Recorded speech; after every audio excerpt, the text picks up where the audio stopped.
boa tarde, meus queridos irmãos e irmãs do Panamá. Uma saudação muito carinhosa para todos vocês. Eu lembro que no princípio, quando começou a Igreja do Senhor, já a Igreja do Senhor tem mais de 45 anos. E lembro que a primeira igreja no estrangeiro foi no Panamá. E eu vinha com frequência ao Panamá. Me encantava. Eu gostava muito de estar aqui no Panamá. Ainda gosto, mas eu não tenho mais tempo. Aqui em Panamá, os que vêm também da Costa Rica. Alguns vêm da Colômbia. Vêm de irmãos de Darién, creio que de Darién e de Ibiza. Vêm os meus irmãos. E eu gostaria que levantassem a mão os que vêm de Darién e de Ibiza. Bem-vindos, os amo no Senhor. Vocês também são os meus irmãos. Que Deus bendiga.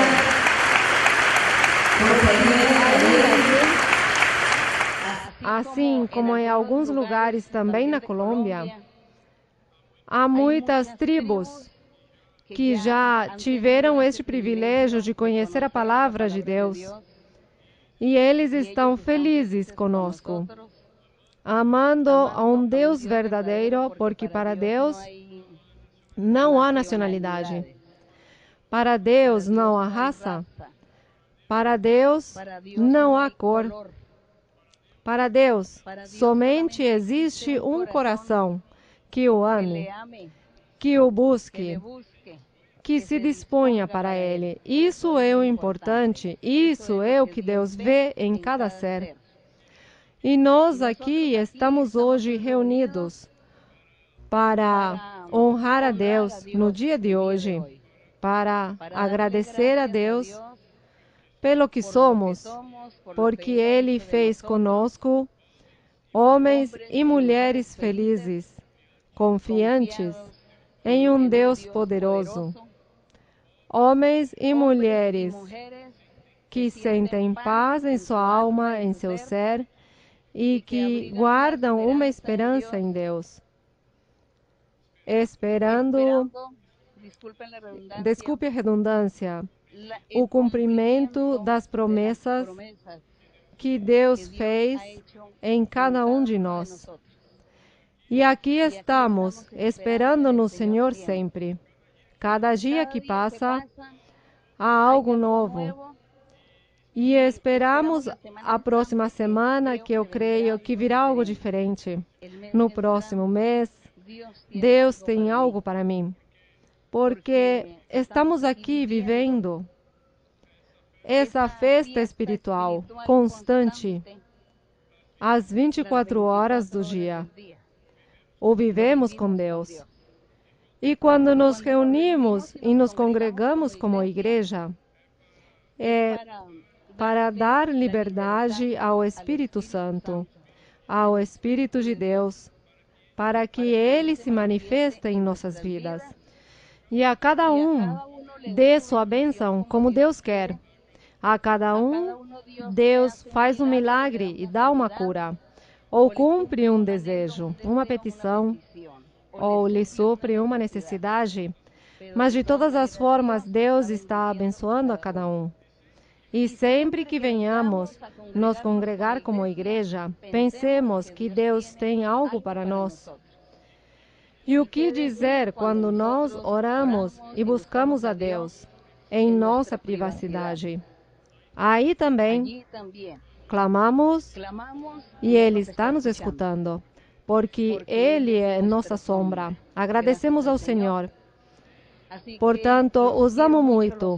E nessa tarde vamos meditar na palavra do Senhor. E continuamos aqui com nosso estudo bíblico dos Salmos. Os Salmos são cânticos espirituais, são profecias cantadas por homens inspirados por Deus, por uma orquestra e um grupo de cantores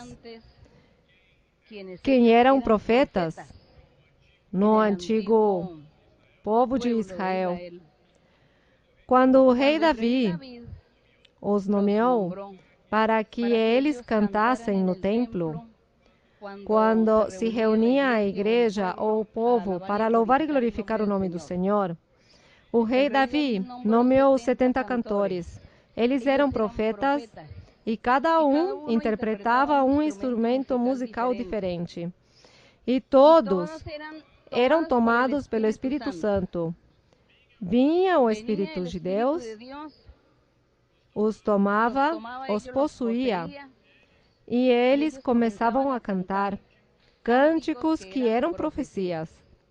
E essas profecias faziam referência a Jesus Cristo e a sua igreja. E vejam, quantos anos atrás eles cantavam todas essas palavras proféticas a Deus, louvando a Deus. Mas era uma profecia que estava se falando do Senhor Jesus Cristo e sua igreja. Portanto, nós hoje, que consideramos que Deus nos está chamando para ser sua igreja, ficamos muito felizes, porque somos participantes destes cânticos, participantes destas promessas que Deus fez através destes cânticos naquela época, na época do rei Davi, na época do rei Salomão.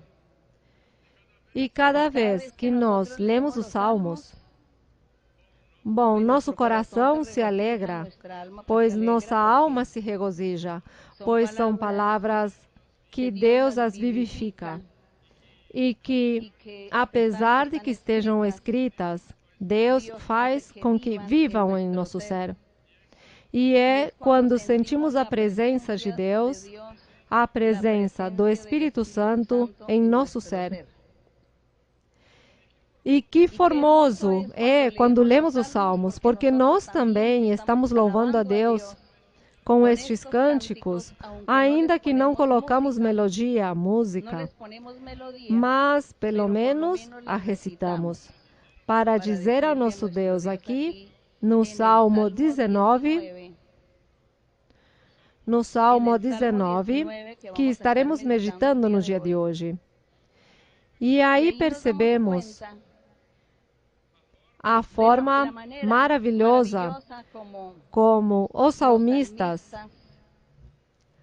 se apresentavam diante de Deus, louvando e glorificando a Deus de diferentes formas, com a natureza, empregando também todos os seres animados e inanimados que Deus fez, dizendo que eles também louvavam a Deus, glorificavam a Deus, e que com mais razão nós temos que louvar a Deus porque somos seres com vida, e que Deus nos deu um raciocínio, uma liberdade, um livre-arbítrio para que nós tomemos as decisões e sigamos o caminho de nosso Deus, busquemos seu nome, louvemos e o glorifiquemos.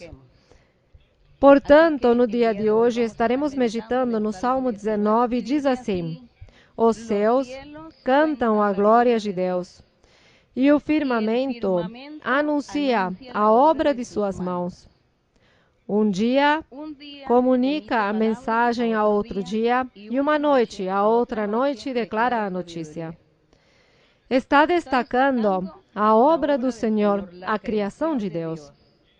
Diz no verso 3, não é uma linguagem de palavras, nem é ouvida a sua voz.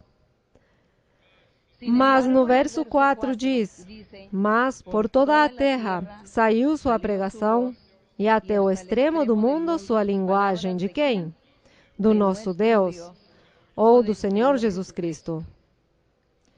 Diz que os céus contam sem falar, que o firmamento anuncia sem pronunciar palavras, que um dia emite palavra outro dia, mas que não se escutam vozes. Mas há uma voz que sim está rodeando todo o universo. E é a voz de Deus. Por isso, no verso número 4 diz, mas por toda a terra saiu sua pregação, sua voz, a voz de Deus. E até o extremo do mundo, sua linguagem. E Deus, com sua voz, ordenou que o sol, a lua e as estrelas, todo o firmamento e tudo o que há neles, que eles cumprissem com seu trabalho, com seu ofício, que Deus lhes tinha colocado. E diz que o sol, pois Deus, para que iluminasse a terra. E que o sol se sente muito orgulhoso. Com certeza sim, se sente tão orgulhoso do trabalho que está desempenhando, porque está obedecendo à voz de Deus. Que diz no verso número 5, que diz que este sol, como esposo que sai de seu tálamo, alegra-se como atleta que percorre seu caminho. Uma forma de dizer que ele está correndo ou percorrendo o caminho para iluminar.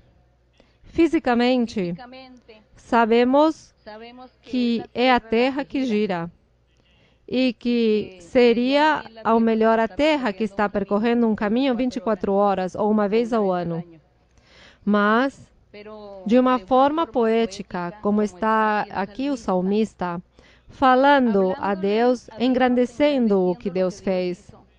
Então ele, de uma forma de poesia, diz que eu sou que está girando, ou que eu sou que está percorrendo este caminho para cumprir com sua missão. Isso é permitido na poesia para engrandecer, para louvar, para elogiar e para colocar beleza a uma escritura. E no verso 6, continua contando o caminho que percorre o sol. Diz que de um extremo dos céus é sua saída, e seu curso, sua órbita, chega ao fim deles e não há nada que se esconda de seu calor. Talvez o salmista, o cantor de Israel, quando foi tomado pelo Espírito Santo para cantar a Deus e para dizer que o que Deus tinha feito tão formoso como o sol, ele o via dessa forma, porque nós assim é como o vemos. Nós vemos que é o sol que está percorrendo. Nós não percebemos que a terra está girando. Não sentimos. Então vemos o sol. Pois isso dizemos, o sol está caminhando. O sol está fazendo um caminho. Veja tudo formoso que faz Deus, o bonito que faz Deus. O importante era engrandecer a Deus, glorificar a Deus com sua criação, louvá-lo pelo que ele tinha feito, para que o homem viva bem e o homem, os seres humanos, não lhes falte nada. No verso número 7, depois de que o salmista expressava essas palavras diante do Senhor, já no verso número 7, ele diz: a lei do Senhor é perfeita. Tudo o que Deus faz é perfeito. O que Ele fez é perfeito. Toda a natureza e todos os seres obedecem à criação de Deus. E ele aqui começa dizendo: a lei do Senhor é perfeita, pois reconforta a alma. Aqui já está falando dos seres humanos. Já não está falando do sol e da lua, ou das estrelas, mas sim dos seres. E diz que esta lei de Deus foi tão perfeita que transforma a alma e que o testemunho do Senhor, que é a própria lei de Deus, é fiel. Essa lei de Deus, ou este testemunho do Senhor, são fiéis, transformam a alma, transformam os seres, de serem maus a serem bons, bons homens, homens de bem, pessoas do bem. E isso faz a lei ou o testemunho de Deus. E diz o testemunho do Senhor, segue aqui com o verso 7, o testemunho do Senhor é fiel, pois faz sábio o simples. O verso número 8, se vocês desejam, os que trouxeram Bíblia, se desejam ler, podem ler o verso número 8, por favor.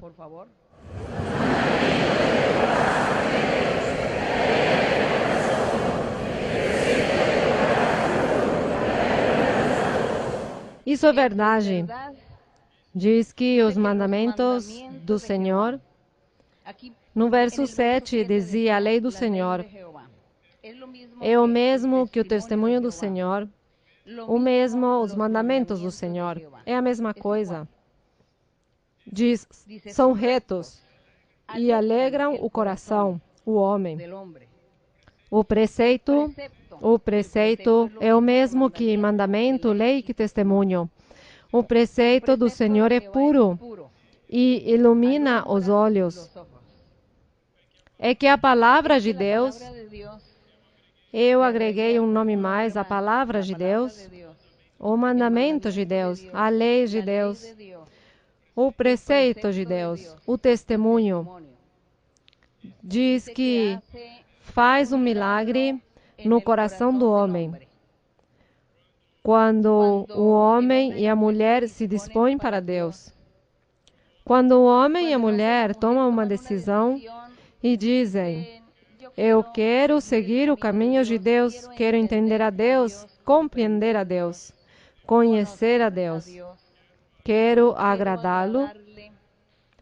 Então Deus diz que com seu mandamento, com sua palavra, com sua voz, fala a estas pessoas e entra no coração deles. E aí Deus faz uma transformação, uma mudança de vida. E o homem e a mulher, sem perceber, experimentam que mudaram, que já não têm os mesmos vícios de antes, que já não têm as más palavras que antes usavam e empregavam no seu vocabulário, que já não se irritam, que já não se enraivecem, não se enchem de iras e contendas, porque há algo que os mudou. E o que dizer dos vícios? Quando Deus começa a mudar os seres, que também a pessoa muda sem perceber e começa a sentir-se apaixonada por Deus. E não sabe por quê, nem em que momento isso aconteceu. Isso é o que faz o mandamento, o preceito, o testemunho, ou a lei de Deus, que é o mesmo, ou a palavra de Deus. Isso faz Deus conosco. Fez Deus isso conosco e o fará com aqueles que se disponham também. E que felicidade, que alegria há nos corações dos seres que Deus transformou. Viver a vida no Senhor é viver como num céu, é desfrutar de tudo aquilo que nos rodeia, mas sabendo desfrutá-lo. Saber viver a vida, saber desfrutar das bênçãos materiais que Deus coloca diante do homem. A tecnologia a estamos desfrutando, porque deve-se saber desfrutá-la. A ciência também, tudo que se inventaram, o desfrutamos. Ainda que alguns continuem pelo mau caminho para distorcer o bem que deviam fazer, o distorcem. e continuam pelo lado mal, pelo lado negativo. Então as pessoas infelizes, as pessoas vivem tristezas em desordem. Mas quando há inteligência no homem e sabe desfrutar de tudo que Deus lhe colocou na mão, para que desfrute no mundo de tudo que Deus faz, então há muita felicidade. E é feliz. E se é feliz nos caminhos de Deus. Não sei se vocês são felizes nos caminhos do Senhor, porque devemos ser sinceros. Se não fossem felizes, não estariam aqui, mas eu sei que vocês todos estão apaixonados pelo Senhor. Apaixonados por sua palavra, por sua lei, que é tão perfeita, que é tão formosa e que não é difícil cumprir. Escutei pessoas que diziam, é muito bonito sua igreja, ler a Bíblia. É muito bonito o que vocês vivem e fazem e ensinam, mas para mim é difícil seguir, porque é muito difícil mudar. Não sou capaz de mudar. Não sou capaz de deixar as bebedeiras, as embriaguezes. Portanto, eu não vou lá na igreja. Para que eu vou? Se primeiro tenho que deixar de ser um bêbado ou uma pessoa que se embriaga constantemente. E esta pessoa pensava que para estar no caminho de Deus, devia ser perfeito primeiro, devia mudar. Antes de chegar à igreja, não. É Deus quem muda. É Deus quem, com sua palavra, ou com sua lei, ou com seus mandamentos, transforma o coração das pessoas. Assim como um homem que vem numa noite na igreja pela primeira vez e o Espírito Santo lhe falou. E este senhor diz que se embriagava todos os dias. E o Espírito Santo lhe disse, de hoje em diante já não te embriagarás mais, porque eu tirarei de ti esse vício. E tu serás feliz. Serás um homem responsável com tua família e conhecerás a felicidade. Ele saiu bravo. Disse não. Não creio e, além disso, por que tenho que deixar de beber? Pois agora, com mais razão, vou continuar bebendo.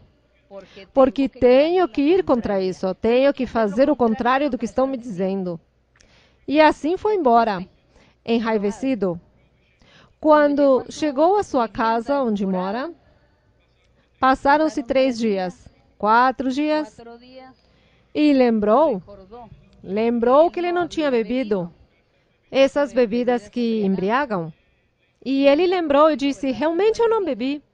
O que aconteceu comigo? Bom, vou começar a beber. Porque eu esqueci o que aconteceu comigo. E que quando ele foi tomar a bebida, diz que já não tinha vontade. Não tinha vontade de beber. E começou a rejeitar e não quis beber.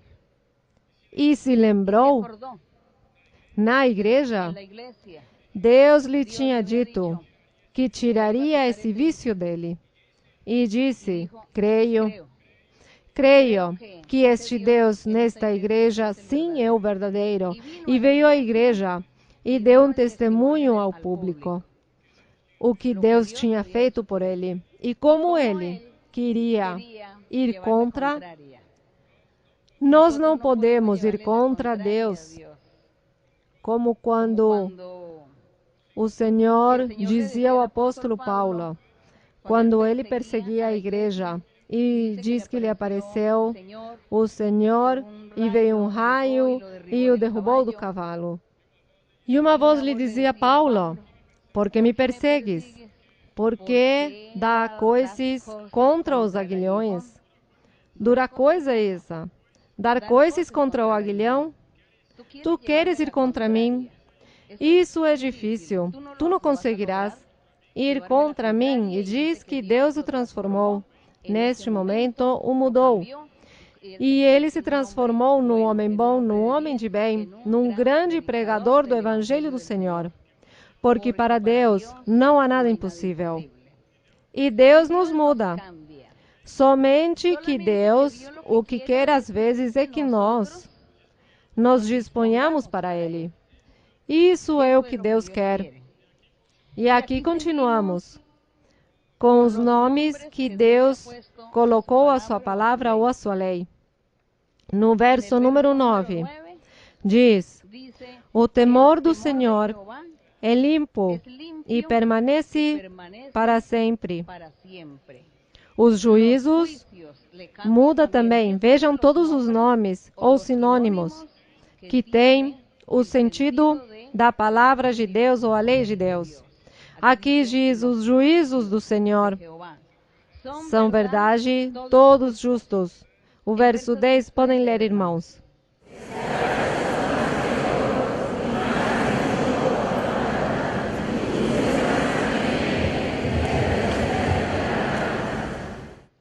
E diz no verso 11, teu servo, que está se referindo ao Senhor Jesus Cristo, e também se refere à sua igreja, a igreja do Senhor Jesus Cristo, diz, teu servo é instruído. Com quem? Com os juízos, com os preceitos, com os mandamentos, com os testemunhos e com a lei do Senhor, que é o mesmo. Diz que o teu servo é, além disso, instruído, admoestado com estes mandamentos, com esta lei de Deus, com estes preceitos. Diz, teu servo é instruído com eles, em guardá-los, ou em cumpri-los, ou em colocá-los em prática. Há grande o quê? Galardão. Então, diz, aqui vemos como o salmista está destacando a palavra do Senhor. E a palavra do Senhor é a própria lei de Deus, é o próprio testemunho do Senhor, são os próprios preceitos, ou os próprios juízos de Deus. E diz que o seu servo, o Senhor Jesus Cristo, sua igreja, são admoestados, instruídos com esta lei, com estes mandamentos ou com esta palavra de Deus. Isso é verdade, porque quando Deus nos fala, sempre está a sua palavra aí, dando-nos ordens. O Senhor dizendo-nos, creia em mim, busca-me com todo o coração. Não tenhas maus pensamentos, não tenhas inveja das pessoas. Não tenhas rancores em teu coração contra ninguém. Não faças o mal a ninguém. Tens que ser misericordioso. Tens que ter paciência. Deves ajudar aos demais, estender a mão aos necessitados. Tudo isso nos diz o nosso Deus em sua profecia, através do Espírito Santo. Ele nos está lembrando sempre todas estas coisas, além do que está escrito aqui na Bíblia.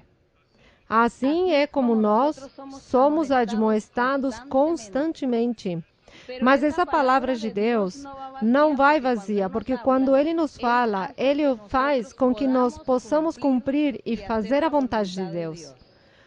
Por isso é que não é nada difícil. Somente que você se disponha para amar a Deus. Ame a Deus acima de todas as coisas e verá como Deus entrará em seu coração. E Ele entra ao coração e faz os milagres. E diz que dessa forma somos admoestados, instruídos. E por isso, no verso número 12, que é onde às vezes as pessoas mal interpretam, que diz: quem poderá descobrir seus próprios erros? Absolve-me dos que me são ocultos. Mas é que estes erros não são os pecados, mas aquelas atitudes desagradáveis que talvez nós temos e que devemos mudar. A forma de ser, a forma de pensar, conceitos equivocados, errôneos. Diz, quem poderá entender os seus próprios erros? Nós, às vezes, pensamos na vida, tomamos decisões e parece que são corretas. Tomamos uma decisão, vou viajar, vou comprar, vou fazer um negócio e tudo nos parece correto. Vou pegar um empréstimo e vou comprar isso e vou fazer uma fábrica de pão, uma fábrica de sapatos e tudo nos parece correto. Então, eu vou solicitar um empréstimo, mas eu esqueço que devo levar em consideração muitas coisas antes de fazer essa solicitação. Estes são os erros que nós na vida cometemos. Não, eu vou viajar porque em tal cidade me oferecem um trabalho, então eu vou, abandono aqui a minha família, meus filhos, os deixo e vou para lá porque me ofereceram um trabalho. Vou ganhar dinheiro, então abandona.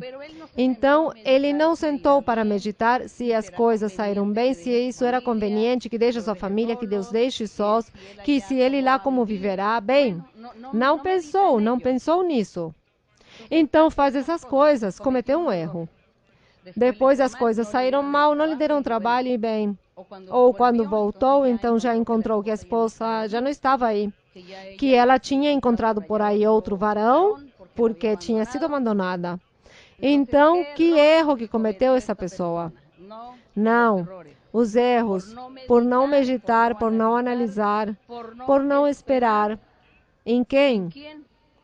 Pois quem tem a Deus, espera em Deus, que o guia e o oriente, mas o que não tem a Deus, em quem espera?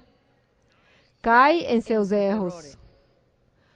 E há muitos erros. Diz, livra-me dos que me são ocultos, Senhor, porque eu não sei se estou fazendo bem ou mal. Será uma boa decisão ou será uma má decisão? A quem peço conselho? A quem peço orientação? Quem me ajudará a pensar o que devo fazer? Que caminho devo tomar? Todas essas coisas na vida nos podem acontecer, são os erros que acontecem. E temos a um Deus que nos guia e nos orienta. E quando nós temos a Deus e chegamos à igreja e pedimos profecia, então o Espírito Santo nos guia. Então diz, tu queres fazer uma viagem, tu queres mudar-te para uma cidade diferente para trabalhar, pensas deixar a tua família, mas isso não te convém, não te irá bem aí, fica onde estás.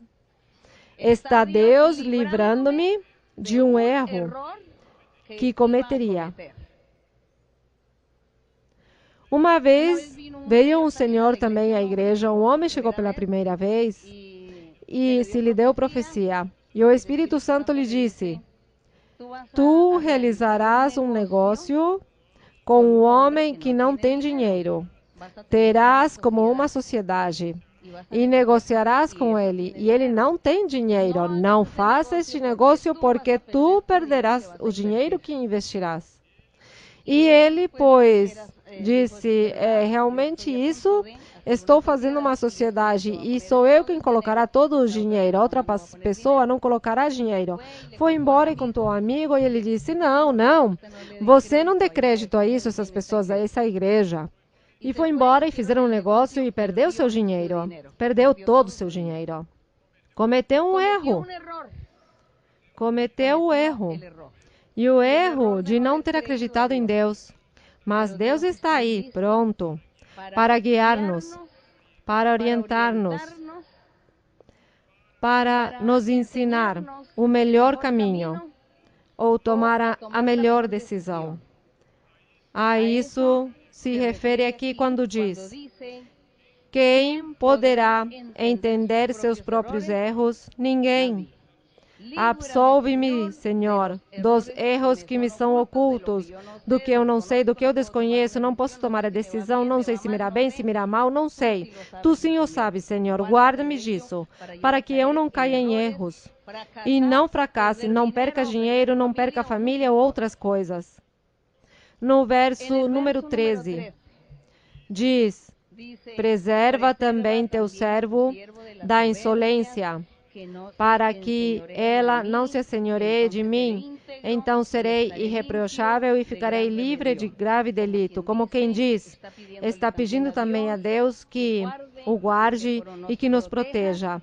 Não somente aqui o Senhor Jesus falava ao nosso Pai, que o guardasse e o protegesse da rebelião, das insensatezes, mas que nós também dizemos, Senhor, guarda-nos, que nós não queremos ser rebeldes, obstinados, insensatos, de ir contra a Tua vontade, mas queremos fazer a Tua vontade, fazer as coisas corretamente, para que assim possamos triunfar na vida.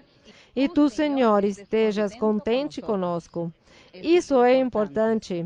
Essa é a oração, este cântico profético, que não somente para aquela época, que cantavam estes cantores de Israel, que também para nós hoje nos serve para que nós coloquemos em prática e que nós vivamos maravilhosas experiências com o nosso Deus. E no verso 14, leiam, irmãos, o verso 14.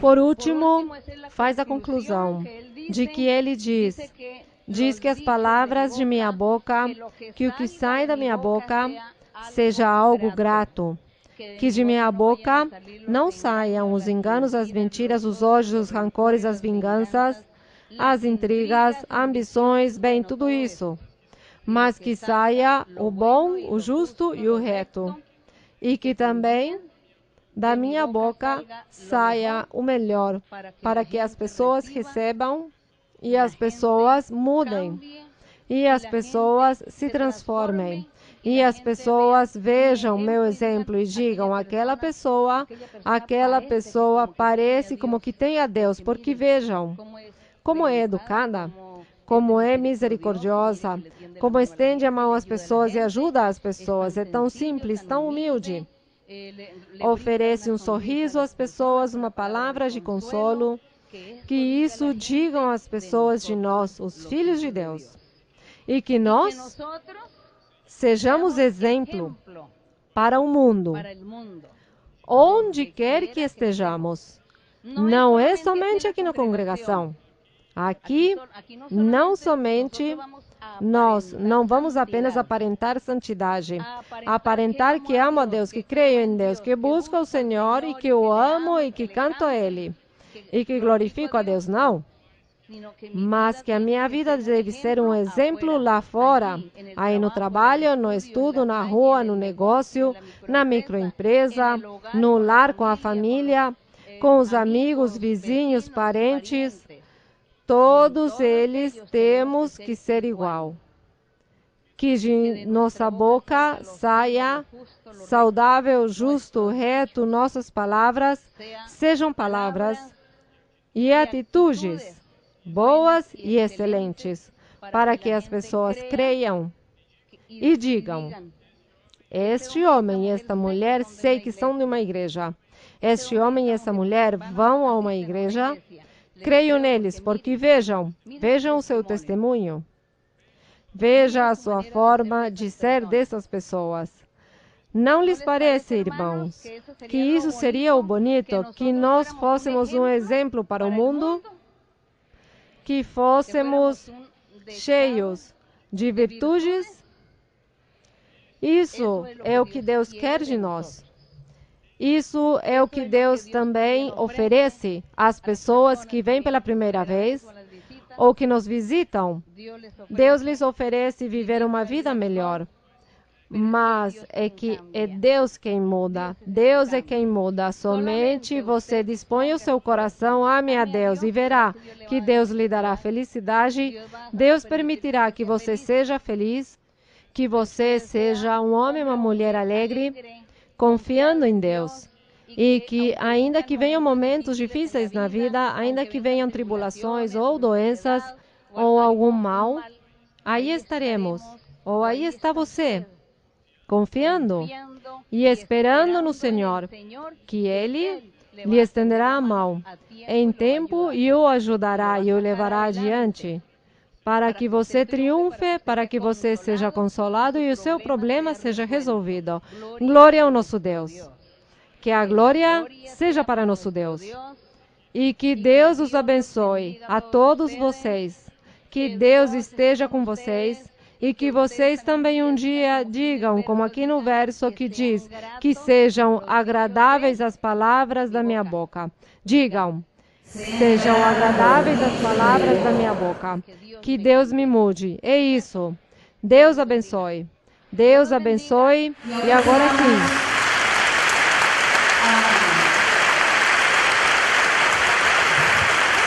Vamos com as perguntas. Vamos com as perguntas. Boa tarde, irmã Maria Luísa.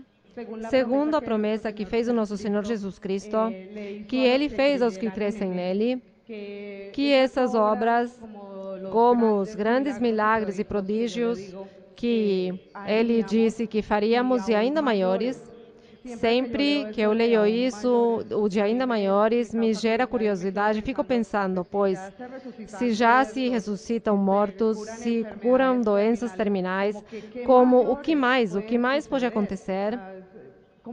Como que não alcanço a dimensionar ao que se refere o Senhor Jesus Cristo com essas palavras. Obrigada, irmã, e que Deus a continue abençoando. Que a irmã diz que o Senhor Jesus disse que os que crescem nele, maiores coisas que as que o Senhor tinha feito naquela época, fariam aqueles que crescem no Senhor, aquelas pessoas no futuro que crescem no Senhor. A irmã diz que o máximo ressuscitar um morto, que uma pessoa que morre, que morreu e ressuscita. Para ela, isso é o maior que pode acontecer. Contudo, há casos na vida que são mais ainda sobressalentes do que ressuscitar um morto. E isso hoje nós temos vivido muitos testemunhos. Na página da internet da igreja estão todos os testemunhos que se realizaram, que o Senhor realizou, testemunhos destacáveis.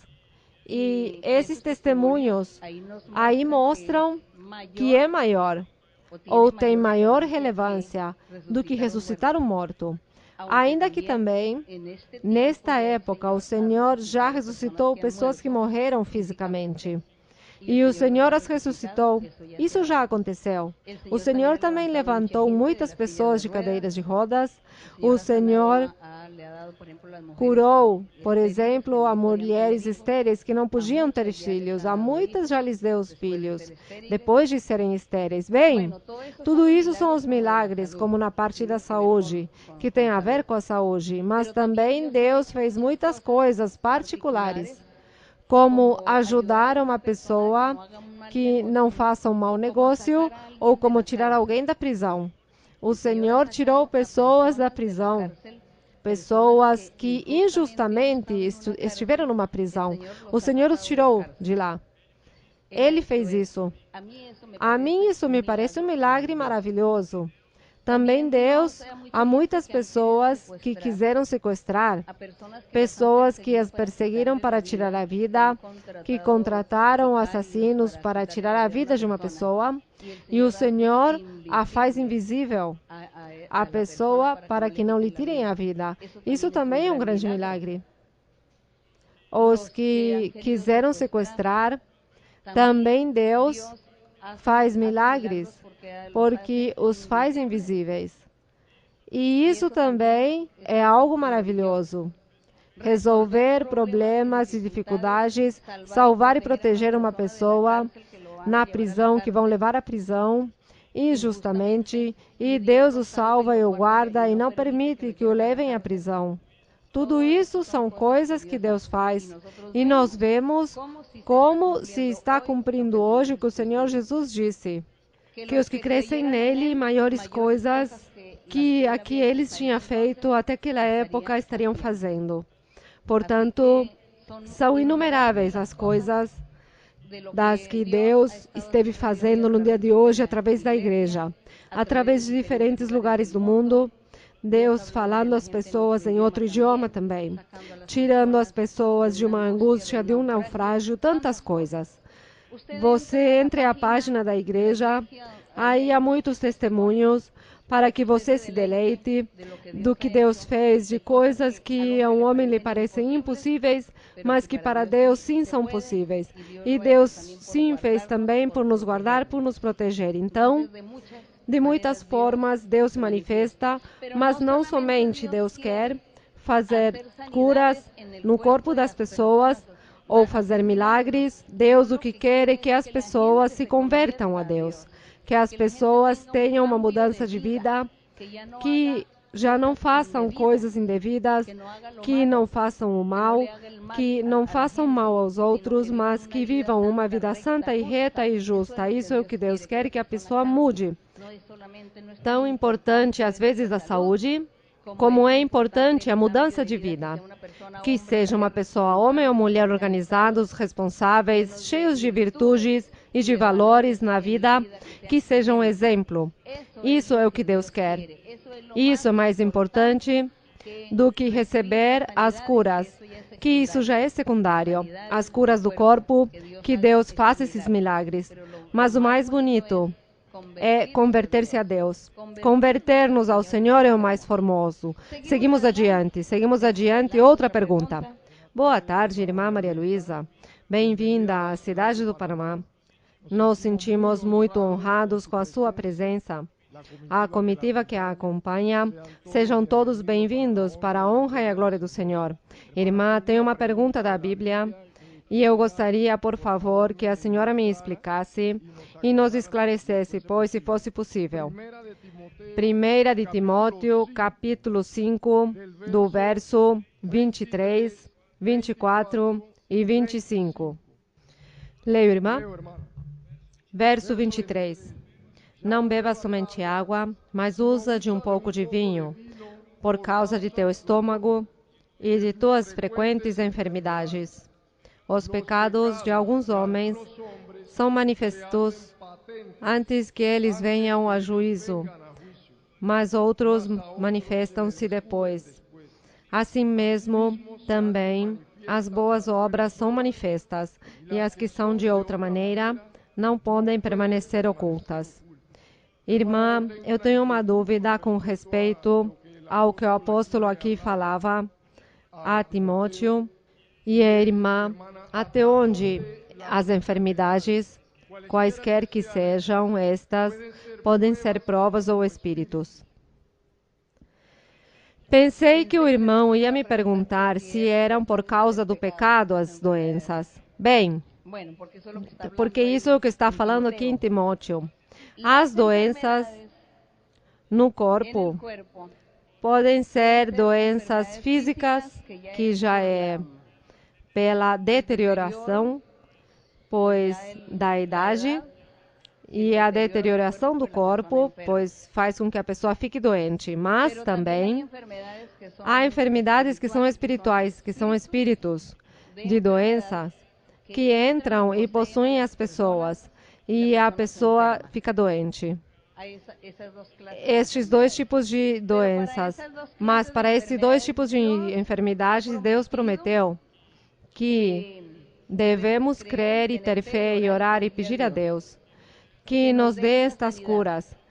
Então, a enfermidade física, seja psíquica, espiritual ou física, o que seja, o importante é pedir a Deus, crer no Senhor e confiar no Senhor, que Ele cure, que Ele tire as doenças, porque essas duas doenças produzem dores, sofrimentos, e pedimos a Deus que alivie.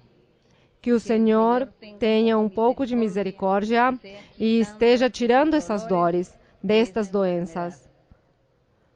Quando as pessoas vão ao médico, vão ao hospital, aí lhes fazem uma série de análises, de exames para olhar e ver o que há. E às vezes os médicos dizem, não encontramos nada em seu corpo. Não sai nada no seu corpo em tudo.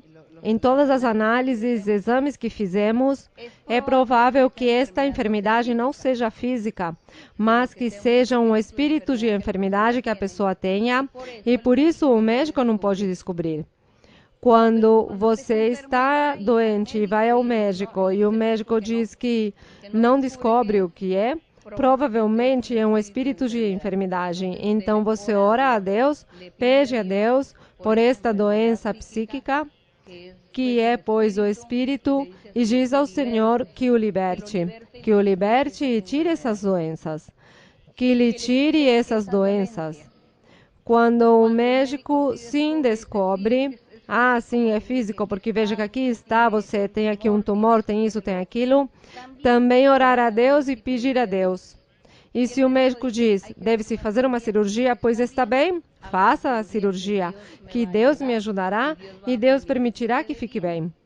Porque nisso é que Deus, pois, também se agrada, que nós confiemos no Senhor. Confiemos, mas que há pessoas que têm que ir ao hospital ou têm que passar por uma cirurgia. Deus o permite. Portanto, deve-se fazê-lo. E que se você não sabe se é espiritual ou se é um espírito de doença ou uma enfermidade física, não se preocupe por saber isso. Ao melhor, confie em Deus, porque Deus é poderoso para tirar qualquer uma das duas enfermidades, se é espiritual ou seja física. Bem, seguimos adiante. Boa tarde, irmã Maria Luísa. Bem-vinda ao Panamá. Venho da obra de Colón e gostaria de fazer uma pergunta da Bíblia, a qual se encontra em 1 de Coríntios, capítulo 12, verso 31. 1 de Coríntios 12, 31. Pode ler, irmã. Desejai com zelo os melhores dons, e ainda um caminho sobremodo excelente eu mostrarei. Irmã Maria Luísa, a senhora poderia me explicar a que se refere quando diz: desejai, pois, com zelo os melhores dons? Bom, ao parecer, o apóstolo, ou ao parecer das pessoas, as pessoas lhes parece que tal dom é mais bonito que o outro. Há pessoas que dizem, me pareceria bonito o dom de visões. Como eu gostaria de ter visões. Outro diz, eu gostaria de saber interpretar os sonhos. Outra pessoa diz, eu gostaria do dom de discernimento. Que bonito é o dom de discernimento. Outra pessoa diz, a mim o dom da profecia eu gostaria. A cada um de nós nos parece que alguns dons são melhores ou mais importantes que os outros.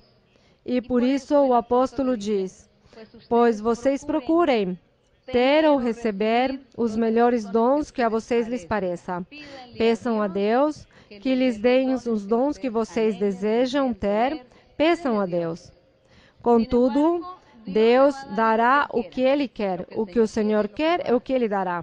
Mas Ele nos deixa que nós digamos, Senhor, eu quero que me des este dom, dê-me aquele dom, eu gostaria que me usasses nisso e naquilo. Isso é o nosso parecer. Por isso o apóstolo estava dizendo que procurasse o melhor de que cada pessoa lhe parecia.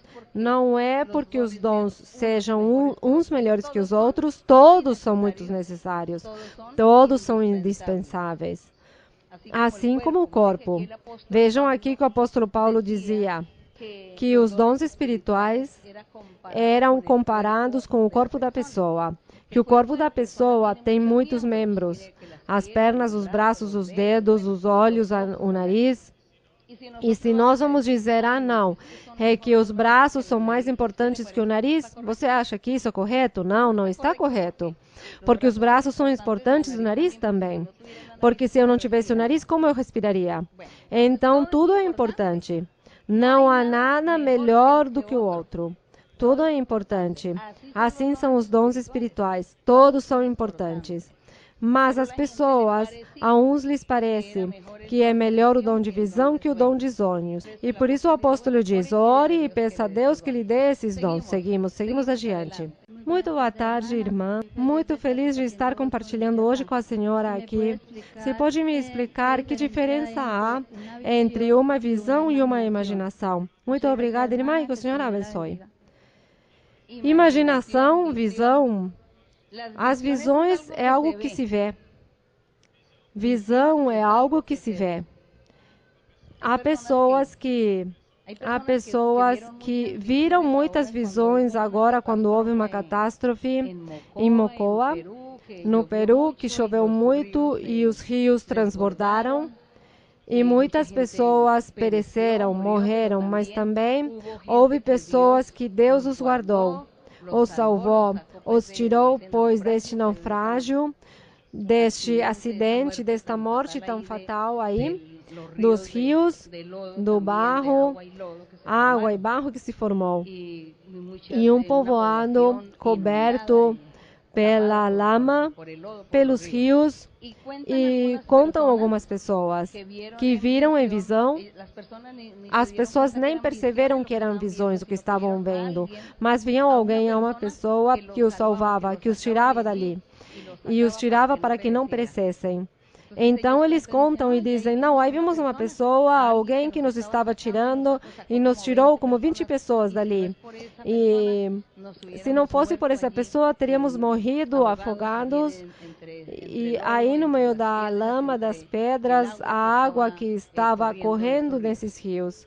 Isso se chama visão, ver. Ver algo que é real. E as pessoas se salvaram, mas viram na visão que Deus tinha enviado alguém para que o salvasse. Enquanto que a imaginação, pois, estamos aí pensando em algo. Pensamos e aí imaginamos muitas coisas. Essa é a grande diferença, que na visão é ver.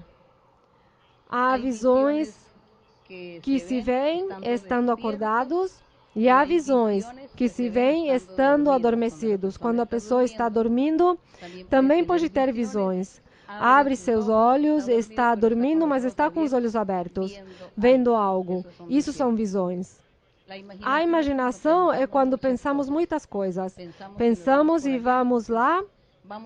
Vamos até os planetas com nossos pensamentos. Essas são as imaginações. Seguimos. Boa tarde, irmã. Que o Senhor a abençoe. Minha pergunta está localizada no livro de Lamentações, Lamentações, capítulo 4, e está no verso 4. Se é tão amável de nos ensinar e nos explicar um pouco mais sobre este verso, irmã.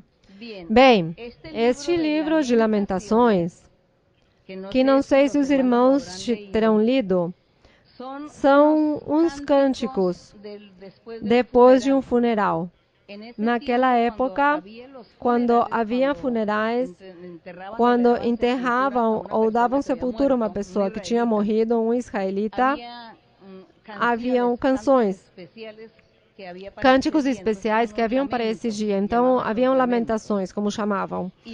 E aqui essas lamentações, que são ditas ou cantadas pelo profeta Jeremias, está referindo-se não a um morto de carne e osso, mas a um morto simbólico. Aqui está se referindo ao povo de Israel. O povo de Israel morreu para Deus quando os exércitos da Babilônia entraram e destruíram a Jerusalém. Destruíram o templo que Salomão tinha construído, incendiaram a cidade, houve muita mortandade e levaram mais ou menos como 5.000 pessoas cativas ou prisioneiras para a Babilônia. E o resto, pois, pereceu ali em Israel. Neste dia morreu Jerusalém, morreu Israel para Deus. Porque já Deus tinha falado tanto por tantos anos ao povo através dos profetas que se arrependessem E eles tinham virado idólatras e não se arrependeram. Não quiseram levar em consideração os profetas e Deus se enraiveceu. E por isso enviou estes exércitos para destruir o povo. E este dia acabou o povo, a arca do pacto foi queimada no incêndio, tudo foi destruído. E os poucos que foram levados prisioneiros à Babilônia.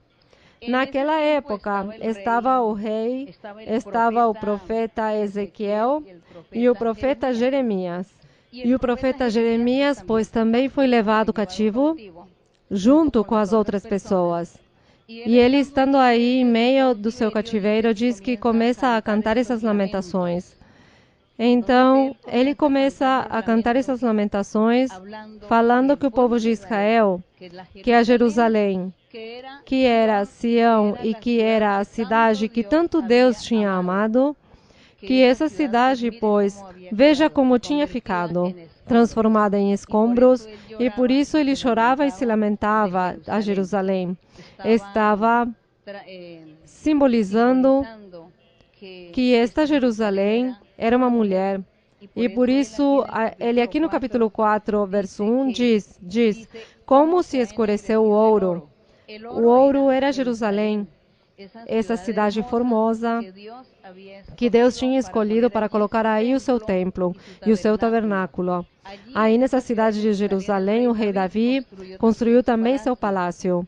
E, portanto, isso foi construído com pedras preciosas e com todos os metais finos.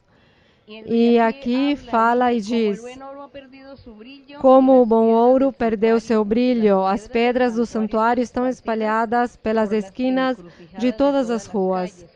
Porque diz que o templo foi destruído e incendiado.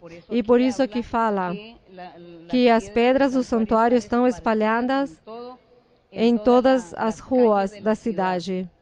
Diz, os filhos de Sião, quer dizer, os habitantes de Jerusalém, os habitantes de Jerusalém eram os filhos de Sião. Então diz, os filhos de Sião, valorizados e estimados mais que o ouro puro, como reputados por vasos de barro, obra das mãos do oleiro. Isso é verdade. Então conta a história que a cidade esteve sitiada por 2 anos, e aí morreram de fome todos os que estavam dentro da cidade de Jerusalém. Morreram de fome e não houve quem os sepultasse. Portanto, os corpos, ao corromper-se, apodreceram, então produziram uma peste, uma doença, que os poucos que estavam vivos, pois morriam da peste. E também lá fora estava o exército, sitiando a cidade, e muitos morreram pela espada, outros pela peste, outros de fome. Isso é o que está aqui narrando.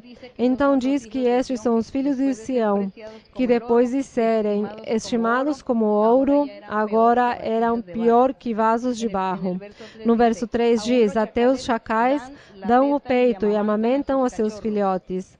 Mas a filha de meu povo, que era Jerusalém, a filha do meu povo tornou-se cruel como os avestruzes no deserto, porque Jerusalém, como eles pecaram diante de Deus, e Deus já não teve compaixão deles, mas os deixou ao seu destino, que fossem maltratados, que fossem mortos por estes exércitos babilônicos. E no verso 4, que já continua narrando a história, a lamentação diz, a língua da criança que mama fica pegada ao seu paladar pela sua sede. Como não havia nada que comer, conta a história, não sei se os irmãos terão lido, que diz que as mulheres comiam seus filhos, porque era tanta a fome, e como não havia comida, comiam seus filhos. Que triste e que doloroso aconteceu essa história ao povo de Israel em Jerusalém, por ser desobedientes, por serem insensatos e duros de coração, e não quiseram ouvir a Deus, nem quiseram se arrepender. Então, por isso diz que as crianças também morreram, os pequeninos pediram pão, e não houve quem lhes desse pão, porque não havia. E assim continuam as lamentações, que convido a que vocês leiam Lamentações, mas já vocês sabem que é falando de Jerusalém quando foi destruída. E aqui, então, toma a figura como se fosse de uma mulher, como se fosse esta Sião, esta mulher que Deus tinha escolhido como seu povo.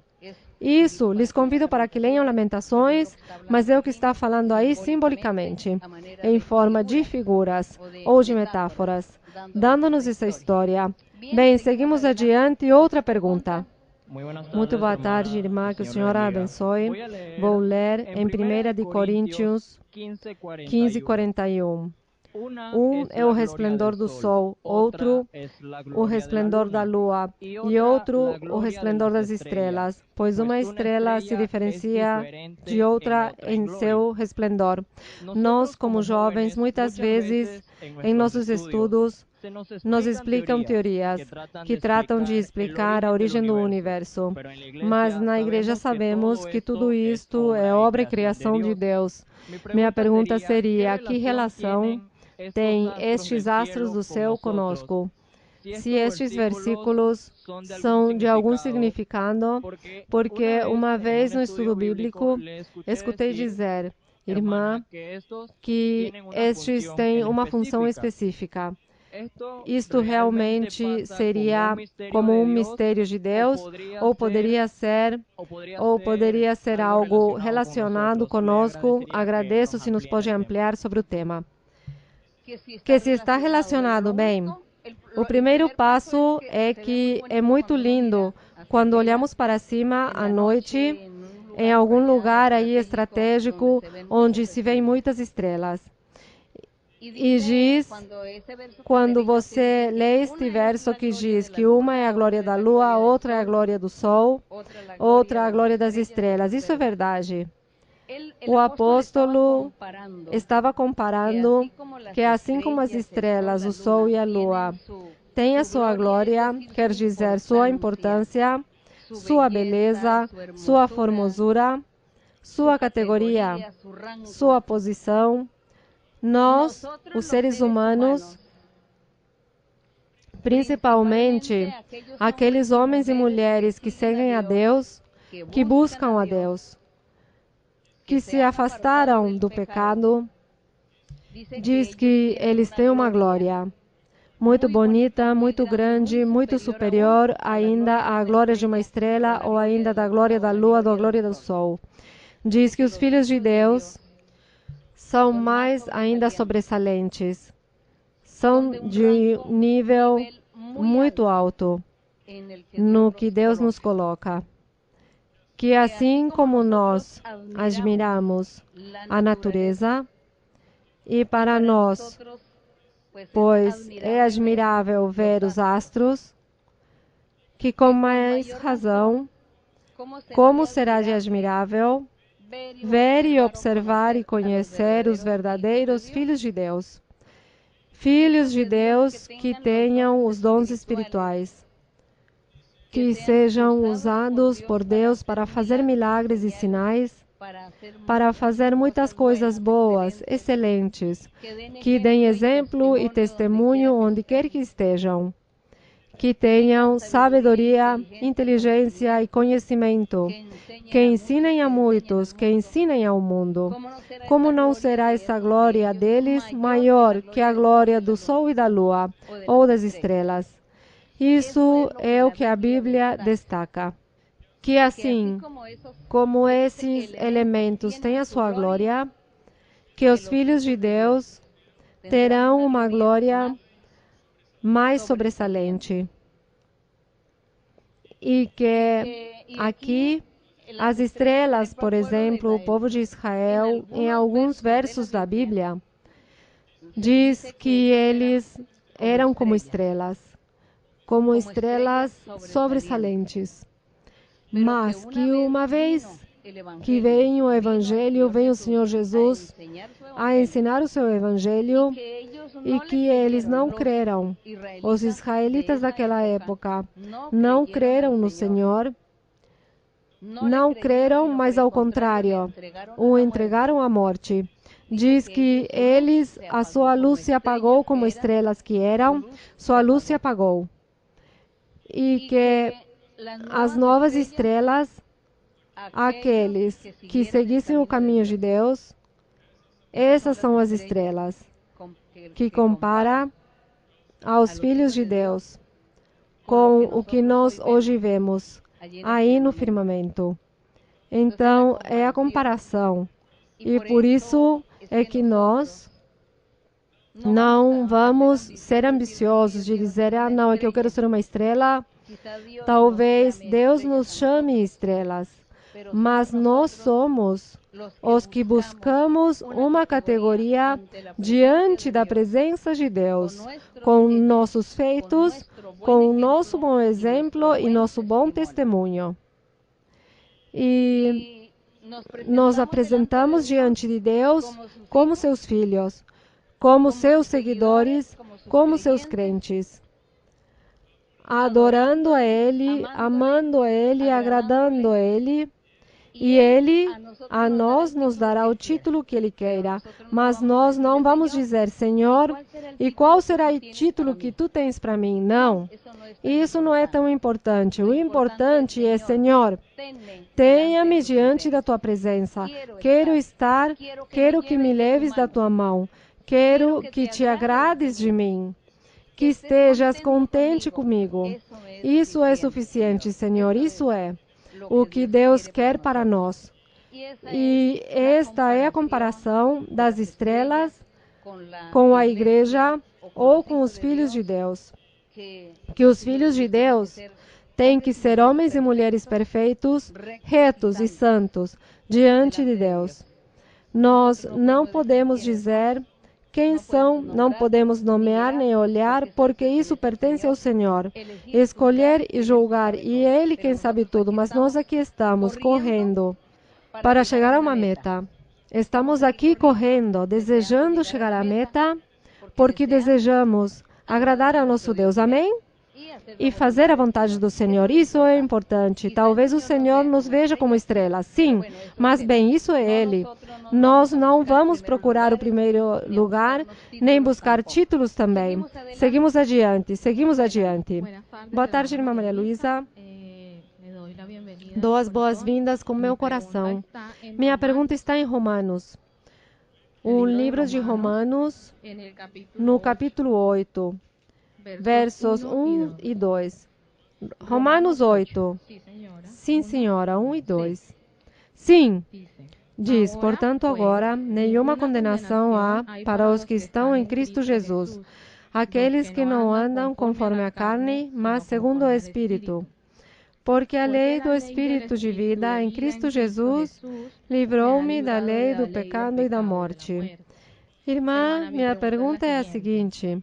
Eu entendo destes versos que este perdão, que não há condenação para as pessoas, é para as pessoas ou os seres que estamos seguindo a Deus e buscamos deixar de pecar.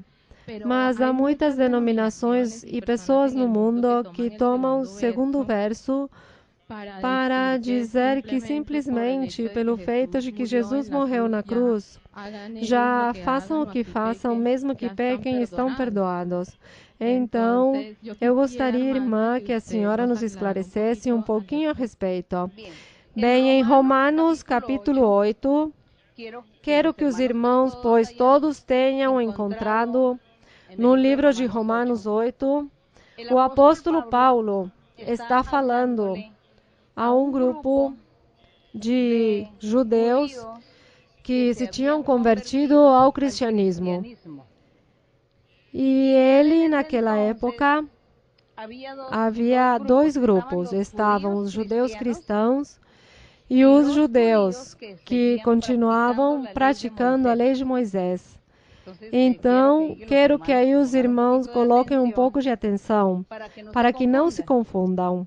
O apóstolo Paulo falava destes dois grupos. O grupo de judeus cristãos eram criticados pelos judeus da lei de Moisés.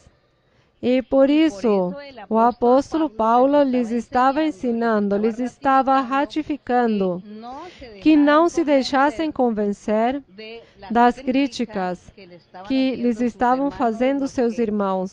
Os que faziam a vontade de Moisés somente não criam no Evangelho.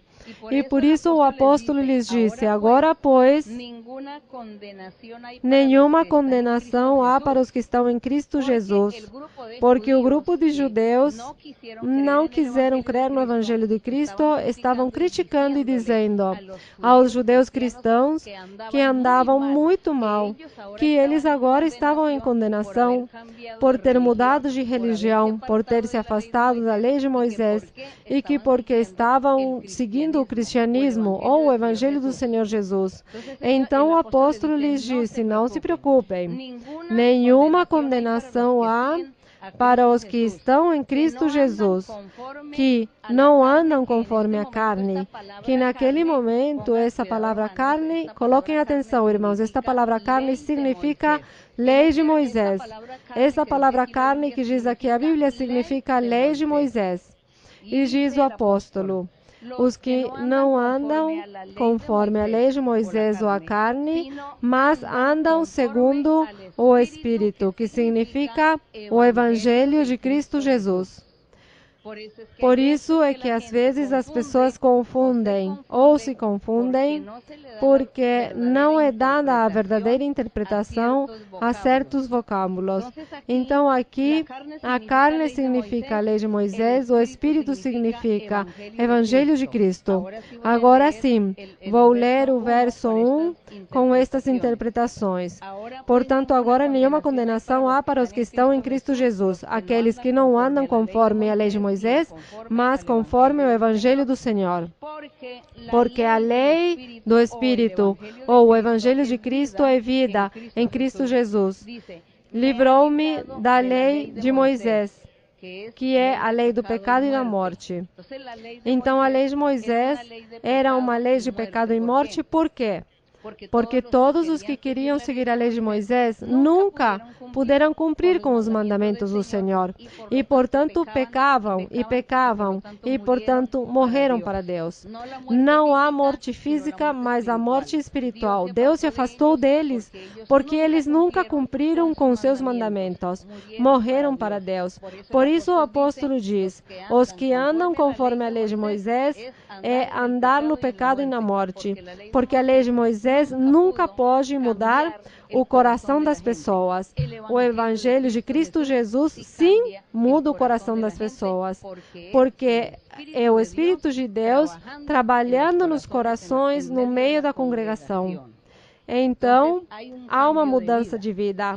As pessoas se afastam do pecado. E diz no verso 3, porquanto o que era impossível para a lei de Moisés, porque era enfraquecida por causa da fraqueza da carne e das pessoas, Deus, enviando seu próprio Filho, Jesus Cristo, em semelhança da carne do pecado, quer dizer, como ser humano, e por causa deste pecado a humanidade condenou o pecado na lei de Moisés, na carne. Então diz que Jesus Cristo fez o grande milagre de transformar-se em homem, cumprir a lei de Moisés e anulá-la na cruz do Calvário.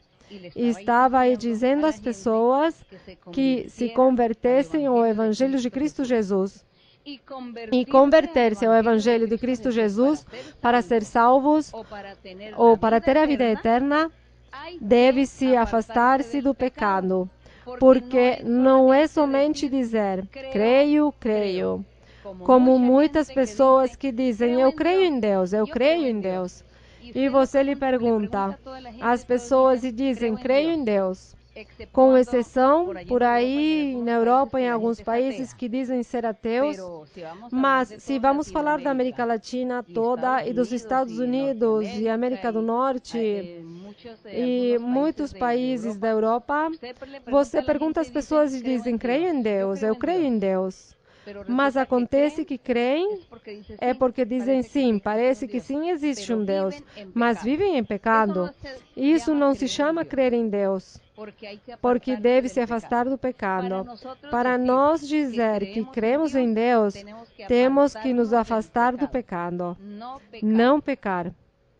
E se as pessoas dizem, eu creio em Deus, todas as religiões dizem, eu creio em Deus, mas vivem em pecado, isso não significa crer em Deus, nem se chama ser salvos, nem se chama, que diz aqui, o verso 2, que a irmã diz que há muitas pessoas que dizem, porque a lei do Espírito, que é o Evangelho do Senhor, em Cristo Jesus, me livrou da lei do pecado e da morte.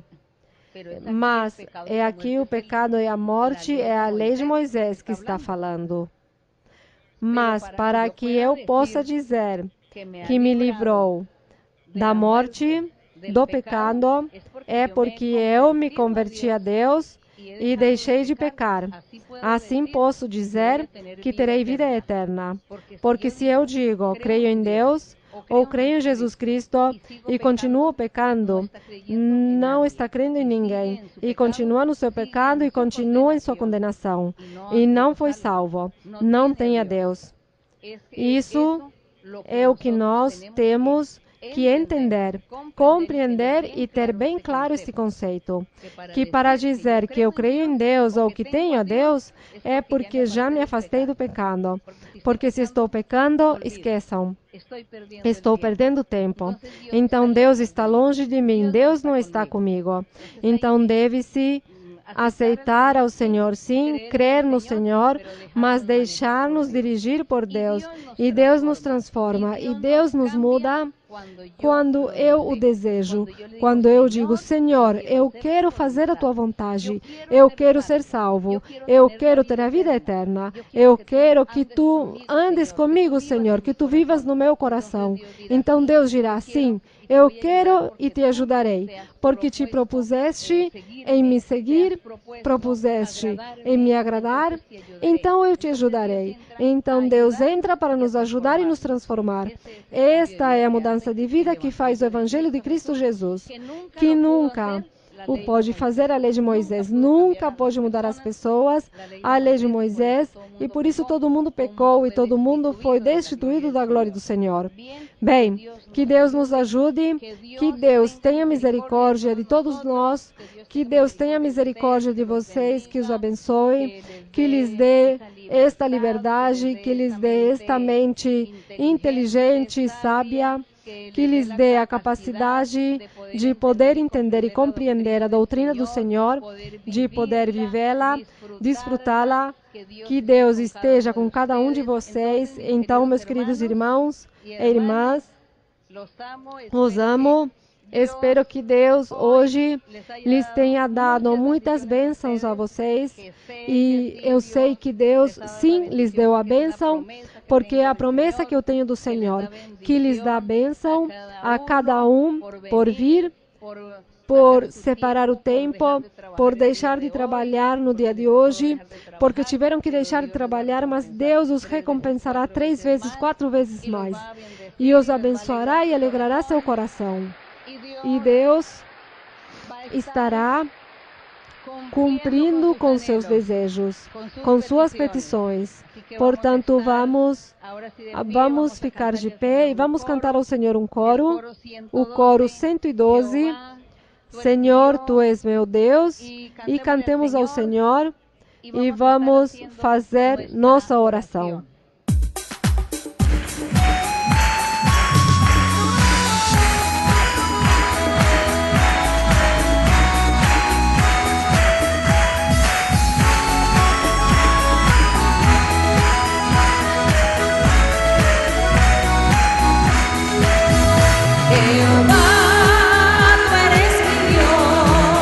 Alabaré y ensalzaré tu nombre, Jehová.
Señor. Poderoso es nuestro Dios. Vamos a estar orando. Bendito Dios Todopoderoso.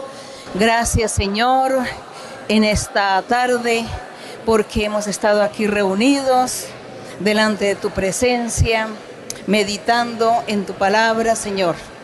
Eterno Dios Todopoderoso, yo sé que los hermanos confían y esperan en ti.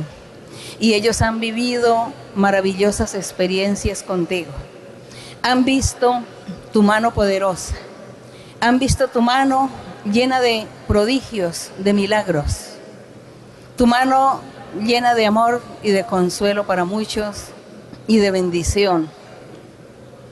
Te pido, mi Señor, que tú te manifiestes y que tú le des a cada uno conforme sea tu voluntad. Dale sus bendiciones. Dales consuelo, dales alegría y dales paz.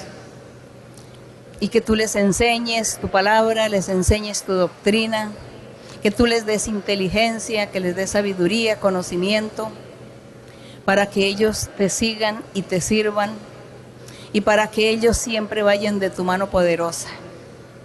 Eterno Dios, en el nombre de tu Hijo Jesucristo de Nazaret, te pedimos, Señor, que nuestras oraciones lleguen delante de tu presencia, que nuestras palabras sean escuchadas y que tú seas dándonos la respuesta en el momento que lo necesitamos.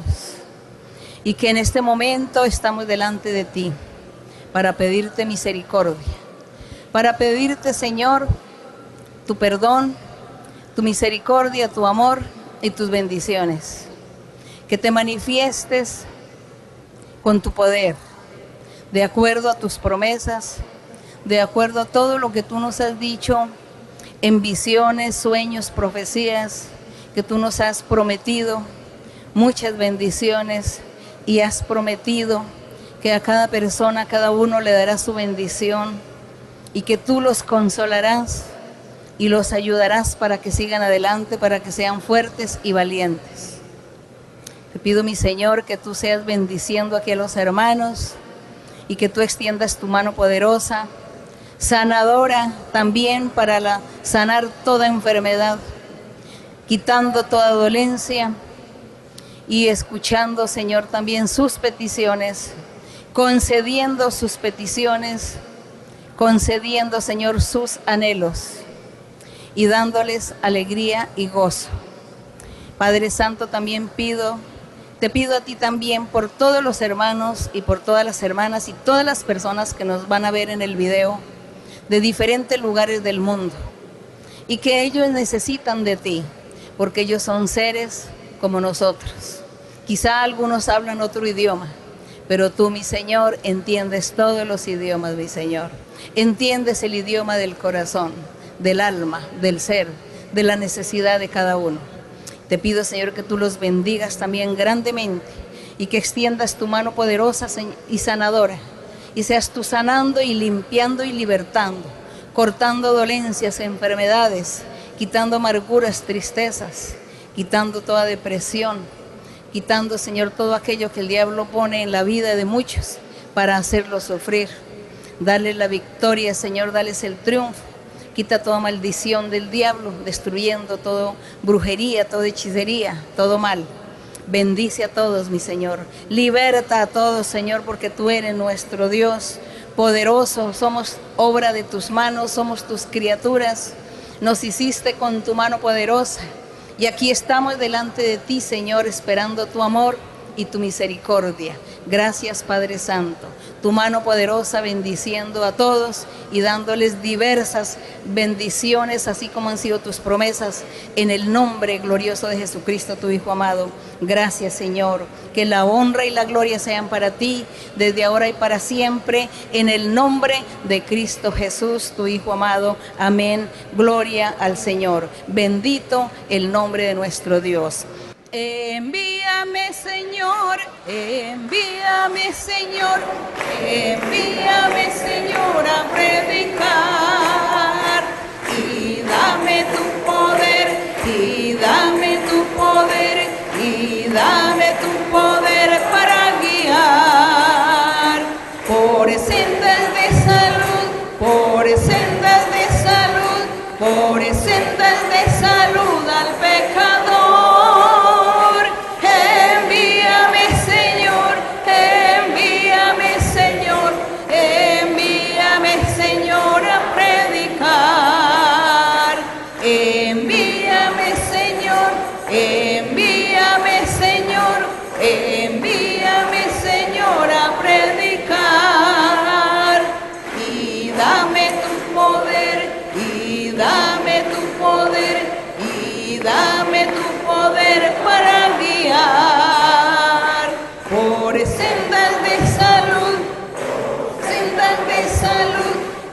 presentarte salud al pecador.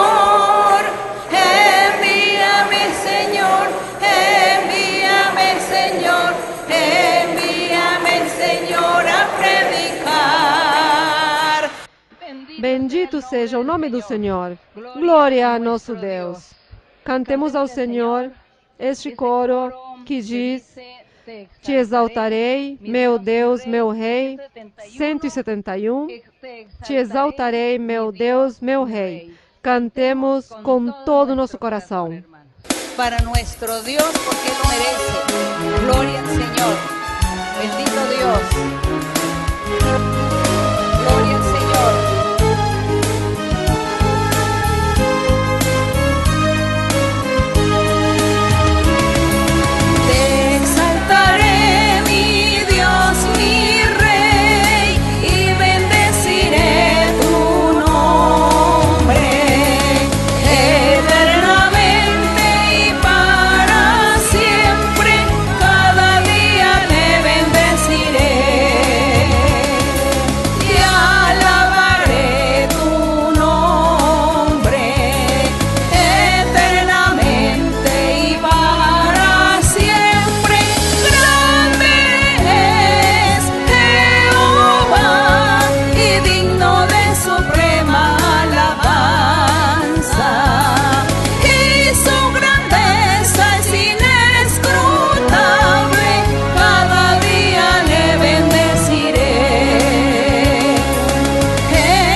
Diferentes lugares do mundo.